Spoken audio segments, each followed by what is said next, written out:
Good morning students. तो आज का टॉपिक हमारा है उच्च गति इस्पात का ऊष्मा उपचार, मतलब HSS का हीट ट्रीटमेंट। तो उच्च गति इस्पात जो है, पहले तो यूज हमारा कहाँ होता है? कटिंग टूल्स में। कटिंग टूल्स जो है सादा कार्बन स्टील की अपेक्षा ज्यादा गति सादा कार्बन स्टील की अपेक्षा अधिक गति से उपयोग में या यूज किया जा सकता है। अब इसमें घर्षण के कारण पैदा उत्पन्न उत्पन्न घर्षण के कारण उत्पन्न जो होती है हीट, घर्षण के कारण उत्पन्न तापमान से जो है इसका टेम्पर जो है कम नहीं होता है, वैसे का वैसा ही रहता है।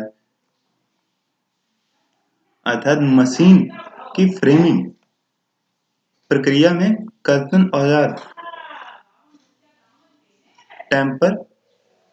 टेम्परनेस कम नहीं होती है।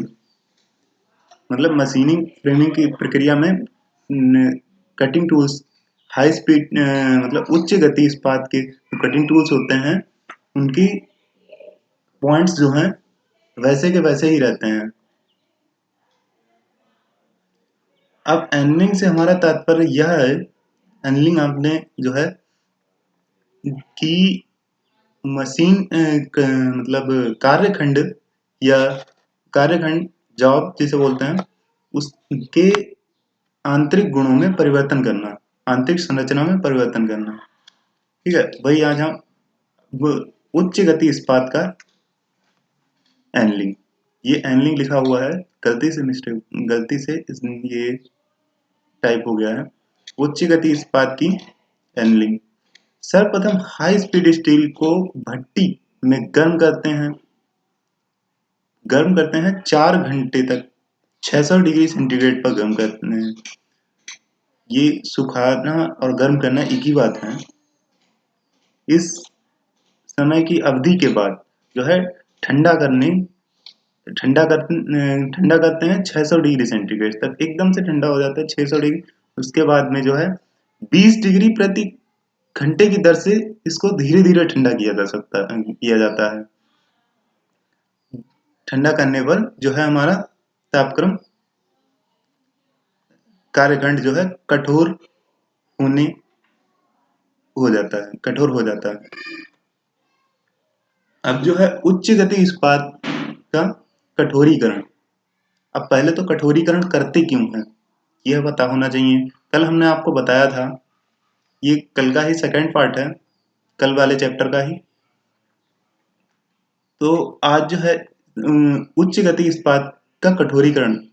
सर्वप्रथम हाई स्पीड स्टील के कार्यखंड को निर्धारित भट्टी में 850 डिग्री सेंटीग्रेड तक गर्म किया जाता है। तापक्रम को धीरे धीरे इस तापक्रम को जो है धीरे धीरे प्राप्त किया जाता है। अगर इस तापमान एकदम से किसी कार्यखंड या एलिमेंट को एकदम से गर्म करेंगे तो उसमें दरार आने की संभावना अधिक रहती है।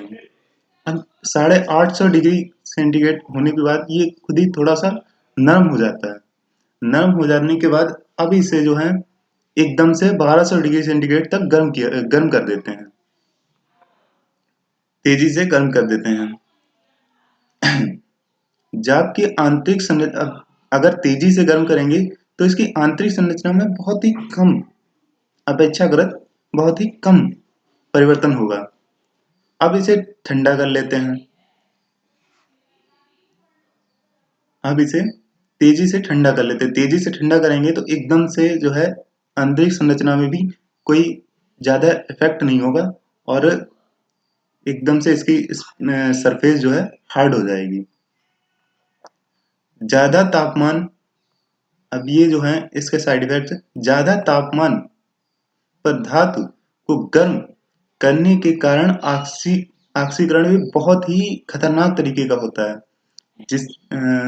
इस ऑक्सीकरण को दोहरा चैम्फर के फलक द्वारा दूर किया जा सकता है। इस चैम्फर को प्रयोग करने के लिए कार्बोराइजिंग वातावरण की आवश्यकता होती है। कार्बोराइजिंग वातावरण की आवश्यकता पड़ती है, जिसके लिए ज्यादा मात्रा में ईंधन की आवश्यकता पड़ती है। नहीं, ये जो है बहुत ही महंगी विधि है चैम्फर करने की। अब अलाव धातुओं का उष्मा उपचार। अब अलाव धातुओं की एनलिंग पहले कैसे करते हैं? स्टील की तरह ही ये भी एनलिंग की जाती है, पर थोड़ा सा ही इसमें डिफरेंस है। जैसे अलाव धातुओं अलाव धातुओं को भी जैसे गर्म करके ठंडा किया जाता है, जिससे उसकी एनलिंग होती है, लेकिन इसको जो है एकदम से ठंडा नहीं किया जा सकता। इसको ठंडा करने के लिए अपेक्षाकृत दर जो होती है इसकी थोड़ी कम रहती है।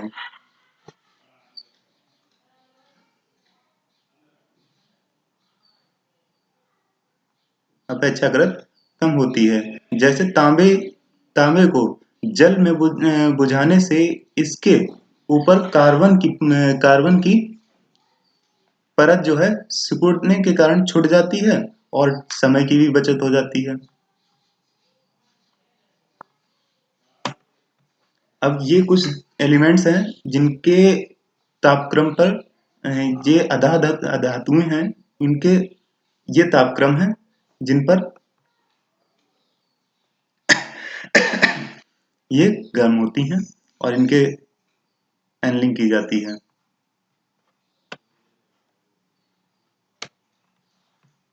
तांबे पे 650 सॉरी पीतल 600 से 650, तांबा 650 से 750, एल्यूमिनियम इसी तरीके से है। ठीक है।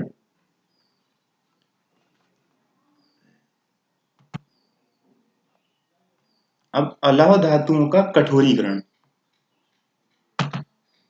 ये अलाव धातुओं का कठोरीकरण उपयुक्त चैम्बर रूपी भट्टी, इसकी बात कर रहे हैं। उपयुक्त चैम्बर रूपी भट्टी में ईंधन के जलने की क्षमता जो है थोड़ी कम होती है, तथा